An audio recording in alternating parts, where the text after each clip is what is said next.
أقيم في مدينة مأرب الأربعاء مجلس عزاء تابين للواء الطيار المهندس حاتم أبو حاتم الذي وافته المنية بعد معاناة مع المرض وسط حضور رسمي وشعبي واسع. نتابع التقرير التالي. أقيم في مدينة مأرب مجلس عزاء تأبيني للواء الطيار المهندس والمناضل الوطني والقيادي الناصري البارز حاتم أبو حاتم الذي وافته المنية بعد معاناة مع المرض وسط حضور رسمي وسياسي وعسكري واسع. وأكد الحاضرون أن الفقيد كان من أبرز الشخصيات الوطنية المعروفة بمواقفها الجمهورية والقومية وأدوارها في العمل الوطني والإصلاح المجتمعي. نحن الآن تواجدنا في عزاء المرحوم المناضل حاتم أبو حاتم. طبعا حاتم أبو حاتم من خير المناضلين ومن شرف اليمن، وأعرفه معرفة جيدة، قدم كل كثير الحال والمال. نسأل الله أن يرحمه ويستنه فسيح جناته ويعظم أجر أهله. تعازينا الحارة لقبائل نهم الأبيض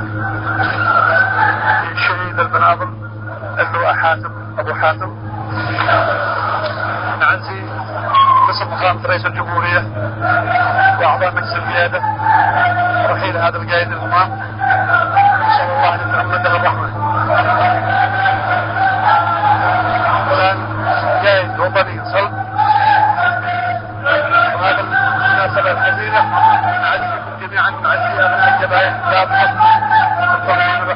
كما وصف أمين عام فرع التنظيم الوحدوي الناصري بالجوف مطر دحان والدكتور يحيى القانصي الفقيد بأنه مدرسة في النضال والوطنية، مؤكدين أن اليمن خسر برحيله قامة وطنية بارزة تركت أثرا كبيرا في الحياة السياسية والاجتماعية. رحم الله الفقيد اللواء المناضل حاتم أبو حاتم، لقد كان درسا وقد كان مدرسة لنا في النضال والوطنية، وأيضا كان من رجال العكس والحل على مستوى القبلي. فعزاؤنا إلى أبناء اليمن أجمع على رحيل الوالد اللواء حاتم أبو حاتم. أولا نترحم على روح الفقيد، فقيد الوطن الكبير اللواء الطيار المهندس حاتم أبو حاتم رحمه الله وفي عليين بإذن الله. لقد شكل رحيل الفقيد خسارة كبيرة على الوطن يعني العربي بشكل عام وليس الجمهورية اليمنية فحسب. فالرجل كان مناضل كبير، مناضل قومي عربي، كان حاضر في كل الساحات والميادين. واختتم المشاركون بالتأكيد على أن اللواء حاتم أبو حاتم سيظل حاضرا في الذاكرة الوطنية بما قدمه من أدوار ومواقف خلال مسيرته النضالية، سائلين الله أن يتغمده بواسع الرحمة والمغفرة ويلهم أهله وذويه الصبر والسلوان.